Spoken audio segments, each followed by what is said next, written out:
optimale. Ok, pourquoi vendre? Pourquoi vendre? Avant d'entrer dans le sujet, pourquoi vendre? Pourquoi il est capital de vendre? Il est si important de vendre, d'apprendre à vendre ce matin. Pourquoi? Pour avoir l'argent, naturellement. Oui. Pour se réaliser, oui. Pour solutionner les problèmes. Pour atteindre ses objectifs. Et vous savez, vous pouvez donner différents types de raisons à pourquoi vous voulez vendre. Mais il y a une raison qui est vitale et pour laquelle vous êtes là. C'est que si vous ne pouvez pas vendre, et ça je vais vous expliquer. Vous savez, le tissu économique, est-ce que tout le monde voit ici? Ça va? Ça va pour tout le monde? Ok. Le tissu économique camerounais est fait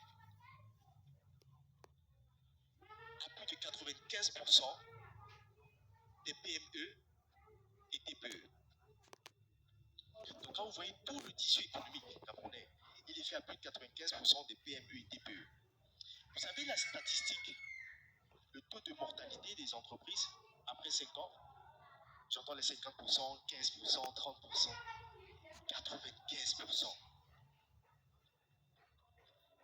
95% de PME et TPE.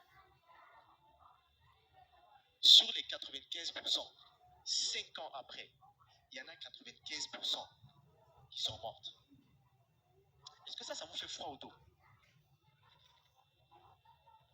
Si on est entrepreneur et qu'on veut monter sa boîte, forcément quand on tombe sur les chiffres comme ça, on se dit, oh, peut-être que moi-même je serai le prochain. Hein? Peut-être que moi-même je serai dans les 95%. Et quand je suis entré en contact avec ces chiffres, j'ai dit, mais waouh, mais qu'est-ce qui fait que ils disparaissent?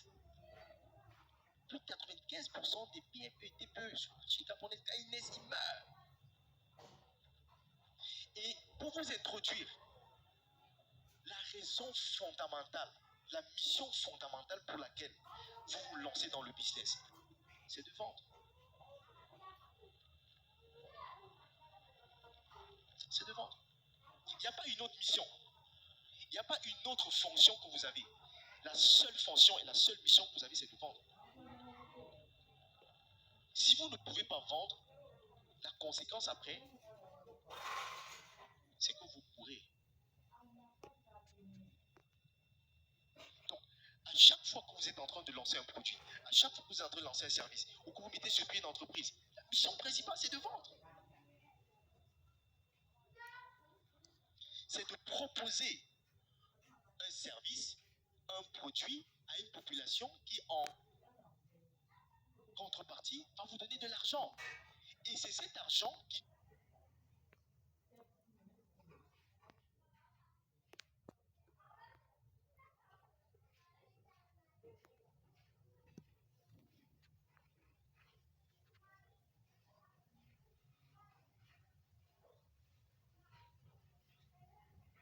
C'est ce que vous devez comprendre dans le processus, en fait, de vendre.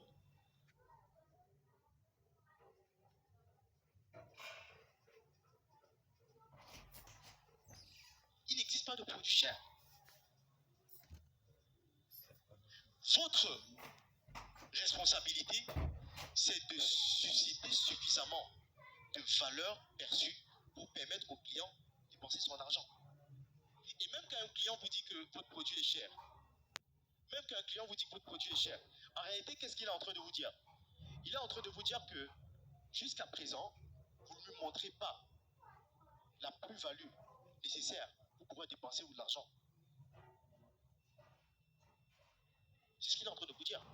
Et vous devez percevoir le message comme ça.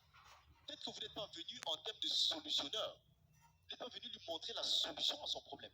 Et quand vous comprenez ça, vous commencez à changer votre approche.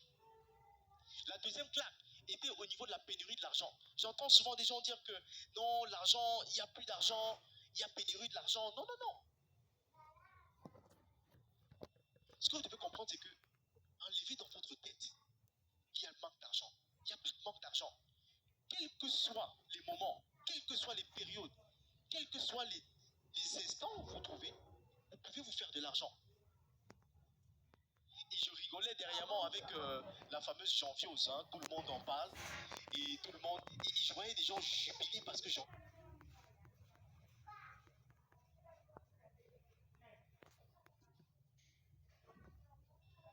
il y a des gens qui achètent des solutions uniquement parce que ça leur fait gagner du temps.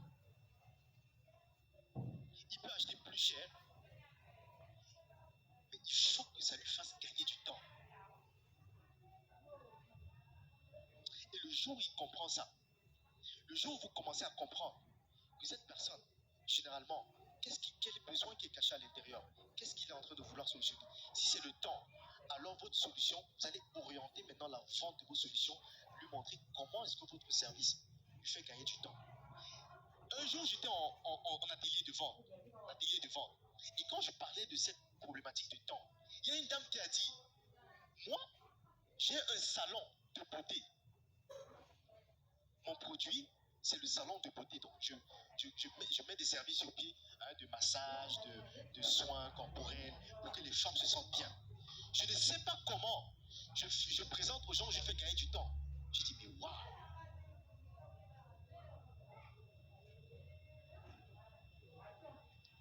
J'ai dit, bon, écoutez, ok. Parce que la fonction principale de ton produit, ce n'est pas écrit gagner du temps. Tu ne vois pas que ça fait gagner du temps. Écoute par exemple, est-ce que vous savez le taux de maladie et le taux de mortalité suite au stress? Est-ce que vous savez? Est-ce que vous savez les gens qui, après un moment donné, parce qu'ils n'ont pas déstressé, ils tombent fortement malades?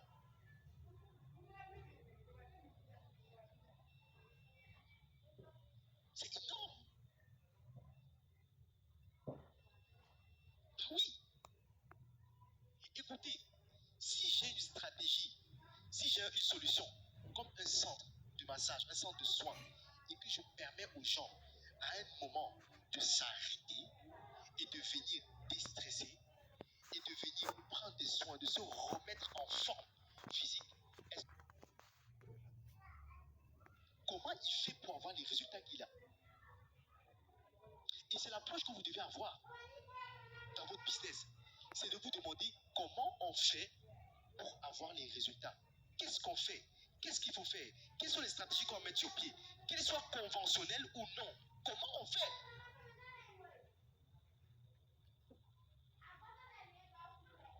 Et quand je demande, par exemple, au bac plus 5, c'est quoi le marketing? C'est quoi le marketing?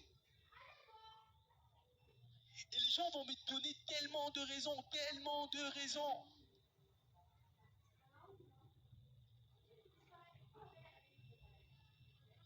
C'est quoi le marketing? C'est quoi en réalité?